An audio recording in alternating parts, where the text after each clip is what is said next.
Berlatar di Amerika Serikat, kisah akan berfokus pada seorang ayah bernama Cooper, tapi tidak kurang pergaulan. Ia dan putrinya bernama Riley baru saja tiba di tempat konser seorang penyanyi terkenal, di mana sebagai ayah yang baik, Cooper menemani Riley nonton konser ini, meski sebenarnya ia tidak terlalu suka dengan keramaian.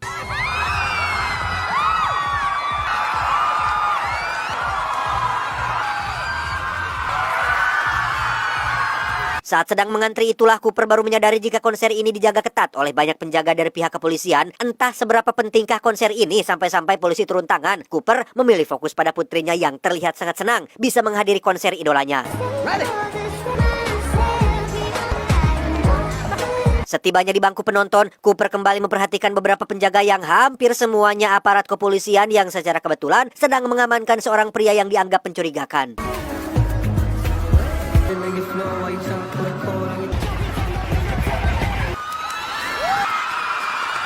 Dan inilah Lady Raven, sang penyanyi yang menjadi idola kaula muda saat ini, di mana Riley sangat amat kegirangan bisa melihat idolanya secara langsung dengan Cooper yang juga senang melihat putrinya bahagia.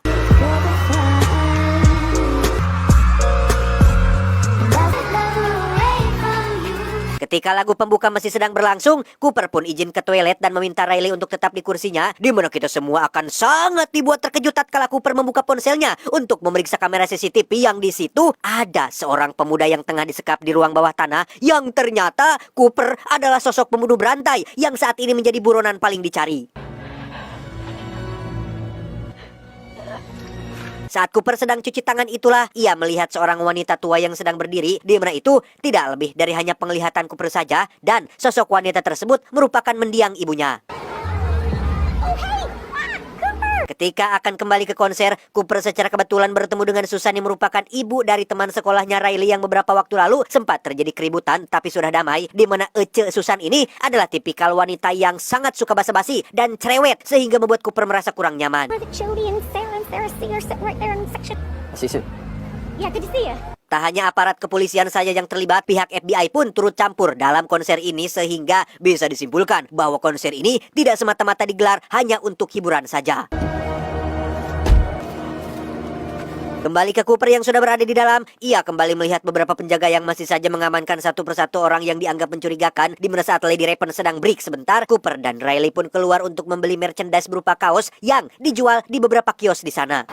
Can I get that in a small, please? I want that too. Riley terlambat datang karena stok kaos yang ia inginkan sudah habis terjual, di mana Cooper memintanya untuk sabar karena mungkin belum rezekinya. Melihat ketulusan ayah terhadap putrinya membuat salah satu penjaga kios bernama Jamie pun menjadi simpati dan mengatakan bahwa masih ada stok kaos di gudang dan ia akan menyisakan satu khusus untuk Riley. Sadar bahwa Jamie adalah tipikal pria yang baik dan bisa dimanfaatkan, membuat Cooper memiliki ide untuk menanyakan tentang alasan kenapa banyak aparat kepolisian yang menjaga konser ini.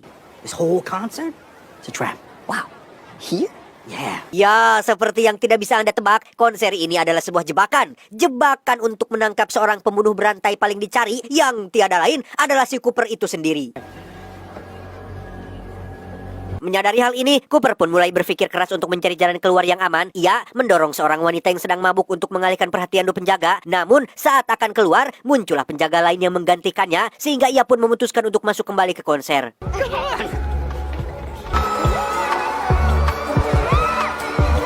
Kebetulan Lady Raven akan duet bersama dengan penyanyi gondrong yang keluar dari bawah lantai, di mana Cooper terpikir sebuah ide untuk menggunakan lift tersebut sebagai jalan keluarnya. Namun jelas, Riley menolaknya karena itu tidak boleh. Sempat mempertanyakan kenapa sikap ayahnya tiba-tiba aneh, Cooper beralasan bahwa ia hanya terlalu bersemangat dengan konser ini. Tak bisa hanya tinggal dia menunggu para polisi mengamankannya, Cooper pun izin keluar lagi dengan alasan untuk mengambil kaos yang dijanjikan oleh Jamie, si penjaga kios, yang mana saat sudah ketemu, Jamie dengan polos dan terlalu percayanya mengajak Cooper menuju gudang menggunakan kartu kunci sebagai akses masuknya.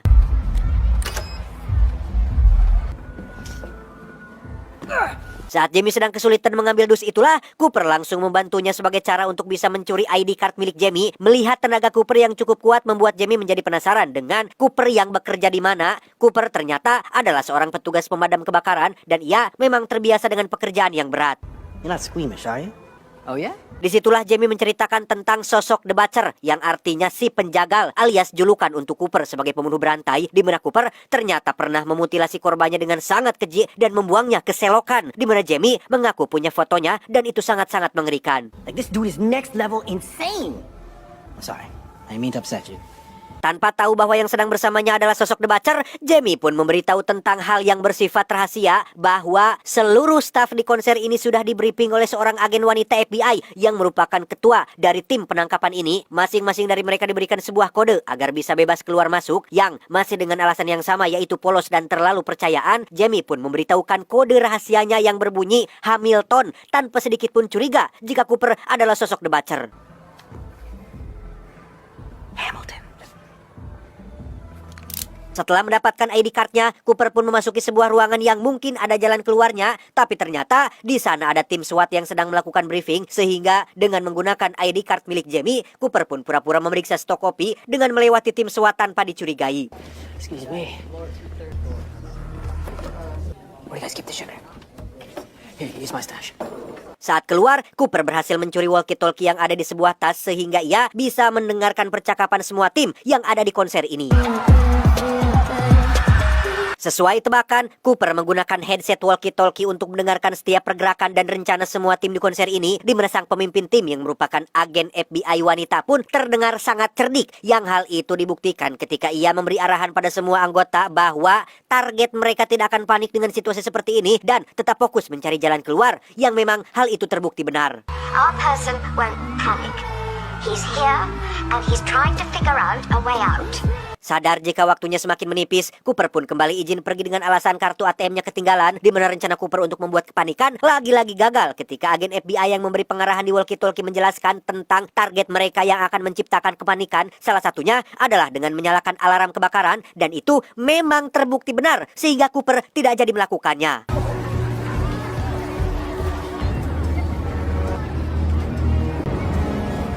Tak menyerah, Cooper membuat kericuhan dengan cara lain, yaitu menggunakan botol minyak yang dimasukkan ke dalam minyak mendidih sehingga menggunakan celemek koki, Cooper pun keluar menuju parkiran atas gedung, di mana di situ ada dua petugas yang langsung mencegatnya. Karena Cooper adalah psikopat yang cenderung manipulatif, ia tidak menunjukkan sedikit pun tanda-tanda kepanikan, malahan aktingnya terlihat jauh lebih bagus dari Kang Yayan Ruhian ketika ia mengaku ketakutan. Setelah terjadi insiden di dapur barusan, Cooper pun mengatakan kode yang ia dapat dari Jamie, termasuk menunjukkan ID card yang ia temukan di celemek, sehingga kedua petugas tersebut sama sekali tidak mencurigainya. By the way, sebelum pergi, Cooper yang penasaran dengan suara wanita di walkie-talkie pun bertanya kepada para petugas tentang siapa wanita yang memimpin briefing tadi pagi. Si petugas pun menjawab bahwa itu adalah seorang profiler. Sedikit informasi, profiler kriminal adalah pakar yang bertugas mengidentifikasi pelaku kejahatan serius. Mereka punya pengetahuan untuk mengenali perilaku, psikologi, dan cara berpikir seorang penjahat macam si Cooper ini, termasuk sudah berhasil menangkap sekitar 10 orang yang melakukan kejahatan yang sama persis seperti yang dilakukan oleh si Cooper. Sehingga pertanyaannya, apakah Cooper akan lolos dari si profiler ini? well, that's a relief. Cooper lagi-lagi melihat bayangan mendiang ibunya yang entah apa kaitannya dengan semua ini. Cooper pun langsung kembali ke bangku penonton untuk menyaksikan lagu terakhir dari konser Lady Raven ini.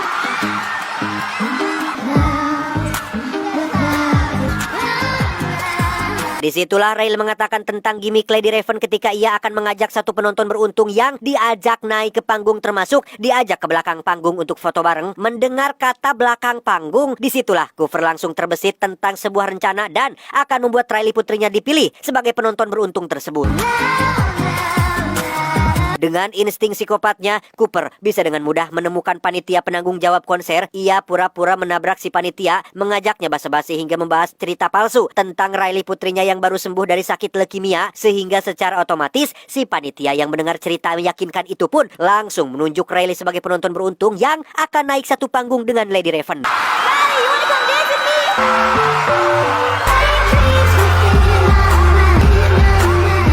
Kelar konser, Riley dan Cooper pun langsung pergi ke samping panggung dan tak sengaja melihat sifat asli Lady Raven yang ternyata sangat baik dan peduli pada sesama ketika menolong seorang kru yang terjatuh, di mana Cooper melihat hal itu sebagai kesempatan dan kelemahan untuk ia bisa keluar dari tempat ini.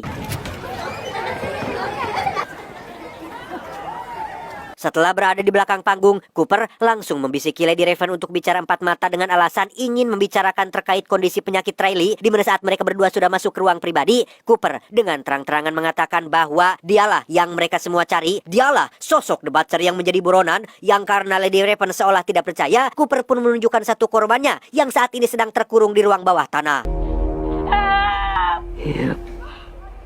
Cooper mengancam akan membunuh si korban dari jarak jauh menggunakan sebuah racun yang dapat dilepaskan hanya dengan memencet tombol yang ada pada ponselnya. Hanya satu permintaan Cooper. Ia meminta Lady Raven untuk mengajak Cooper dan Riley naik mobil limosin pribadinya dan keluar dari tempat ini tanpa perlu pemeriksaan. Save him.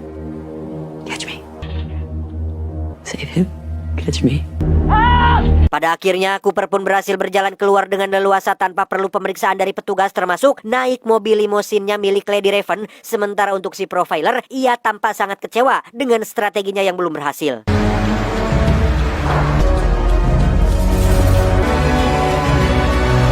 Tepat saat berhenti di lampu merah, Cooper pun meminta untuk turun saja di sini, di mana Lady Raven yang cerdas dan pemberani pun tiba-tiba mengatakan bahwa ia ingin berkunjung ke rumah Riley, sehingga ketika Riley terlihat senang, memohon dan membujuk, Cooper sebagai ayah tidak bisa menolaknya. What's the address, sweetheart? 108 Monk Road. Setibanya di rumah, Lady Raven langsung disambut oleh istri dan adik Riley yang masih kecil, bahkan diajak masuk ke dalam rumah dengan Cooper yang langsung memperingatkan agar Lady Raven tidak berbuat macam-macam jika ingin si korban tetap hidup. I'm in control. Saat sedang mengobrol, Lady Raven pun memainkan piano yang ada di sana. Cooper meminta Riley untuk duet dengannya sembari direkam menggunakan ponsel miliknya, di mana Lady tiba-tiba merebut ponsel Cooper dan langsung masuk ke toilet. I have to go to the bathroom. Where is it? Cooper? I need my phone. Dad! Sambil menggedor-gedor pintu, Cooper terus berteriak meminta ponselnya dikembalikan. Hal itu membuat istri dan kedua anaknya ketakutan sehingga Cooper segera membawa mereka ke kamar atas dan mengurung mereka di sana. Karena ponselnya tidak sempat Cooper kunci, Lady Raven bisa langsung mengakses CCTV dan bertanya kepada si korban terkait ciri-ciri tempat ia dikurung. Si korban mengatakan bahwa ia terkurung di ruang bawah tanah dengan pintu berwarna biru dan di sekitar lokasi ada sebuah patung singa yang rusak yang entah di mana itu. Have you lost your mind? Memanfaatkan jumlah followernya yang banyak dan militan, Lady Raven pun live di salah satu platform media sosial untuk meminta bantuan kepada semua fansnya, yang dari sekian banyak fans, ada satu orang yang berkomentar terkait ciri-ciri tempat yang Lady sebutkan, sehingga Lady meminta fans itu agar segera melapor ke polisi untuk menyelamatkan si korban yang dikurung di ruang bawah tanah dengan pintu berwarna biru.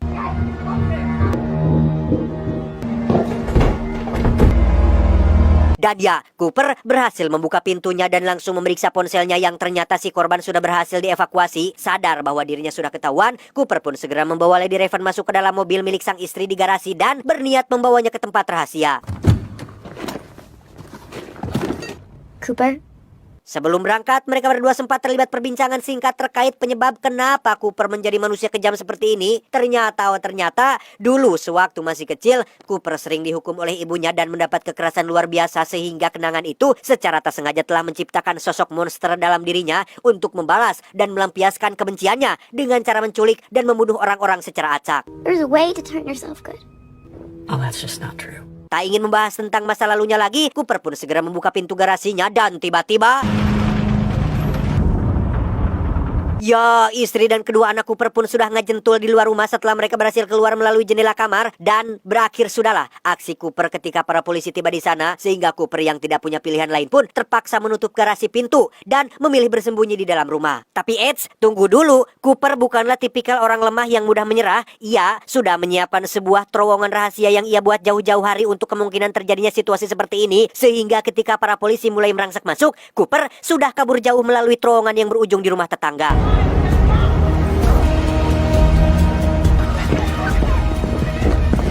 Lady Raven sendiri terlihat sudah berada di dalam limosinnya untuk dibawa menuju tempat aman, tetapi...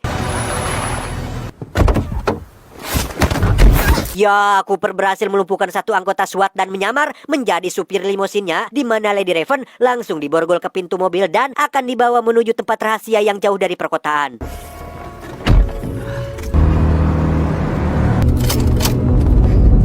Saat sedang terjebak macet akibat keramaian, Lady Raven kembali menggunakan popularitasnya sebagai penyanyi terkenal dengan membuka kaca jendela yang membuat semua orang langsung mengerubutinya, di mana Lady juga berhasil mematahkan batang besi yang terikat dengan borgolnya dan langsung pergi keluar dengan semua orang yang dengan cepat mengerubutinya. Tak lama, muncullah si profiler dan tim polisi yang meminta semua orang untuk menjauhi mobil. Mereka menembak ban mobilnya agar Cooper tidak bisa kabur. Tetapi saat diperiksa, Cooper tidak ada di sana karena sudah keluar duluan dan menyamar di antara kerumunan. Check all the stores. Do not let the crowd leave. Si korban sendiri terlihat sudah berhasil dievakuasi. Ia pun langsung memeluk Lady Raven dan berterima kasih karena sudah menyelamatkan nyawanya. Beralih ke rumah Cooper, si profiler sempat menyarankan agar si istri pergi ke tempat aman untuk sementara waktu. Namun karena ia tidak suka meninggalkan rumah, si istri pun memilih tetap di sana dengan akan dijaga oleh beberapa polisi yang berjaga di luar. It's not a projection of our fears.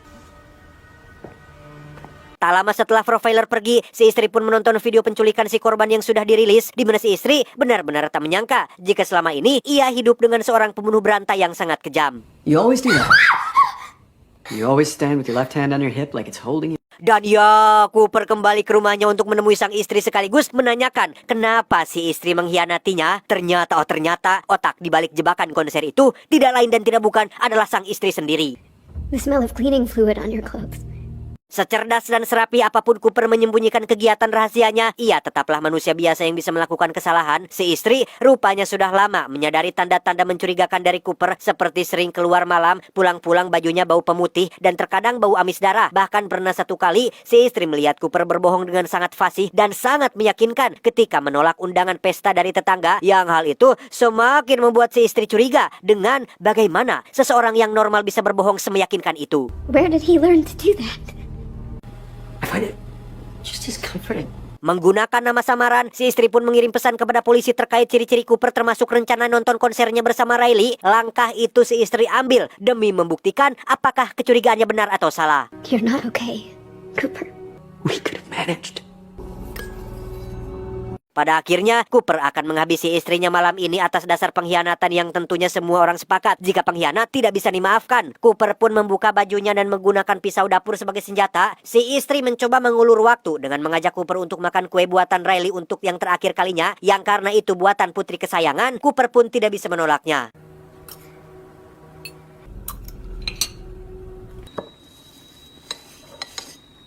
Dan ya, kue tersebut sudah ditaburi bubuk penenang dengan dosis tinggi, di mana Cooper kembali berhalusinasi melihat sosok mendiang ibunya berdiri di lawang panto, sampai akhirnya para polisi pun masuk dan langsung melumpuhkannya.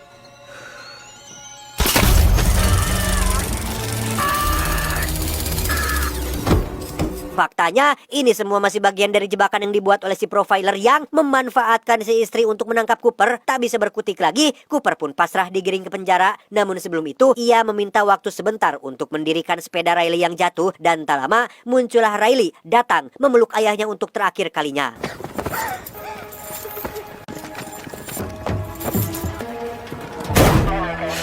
Dan nahlo, satu kawat jari-jari sepeda pun hilang, yang ternyata Cooper diam-diam mengambil kawat tersebut untuk sebagai alat bantu membuka borgolnya, sehingga kesenangan belum berakhir karena kebrutalan yang sesungguhnya barulah dimulai.